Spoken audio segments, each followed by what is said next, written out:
Hello everyone, in today's video I will show you how to expand your cells on your spreadsheet on Google Sheets. First of all, open your spreadsheet and follow these simple steps.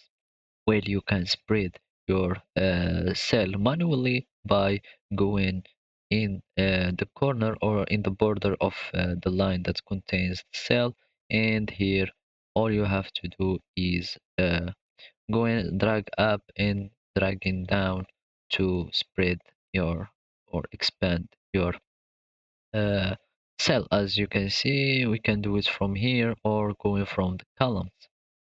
There is another way is by formatting the text or the content of your cell. For example, we can do the same exact operation by selecting the whole column and clicking right click. Then we will resize the column and click fit to data. As you can see, either it will be like that, and we can do it for this one and resize the row and it will fit to data, and because it is already thin or short from uh, the width of the row, so it will stay like that.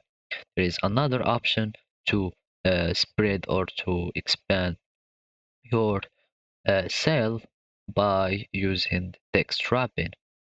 As you can see here in this menu, there is justifying or the formatting uh, options of Google Sheets. So click on your cell and go to the text wrapping, and then all you have to click is wrap. As you can see, it will fit the content of your cell. Or you can do it by selecting, of course, your cell and then go to the format menu here or format tab, and then go down here. You will find the wrapping option. Here we will click as previously on the wrap option. After we click on it, the cell will expand automatically. So those are the ways to expand your cell on your spreadsheet. Thank you for watching and goodbye.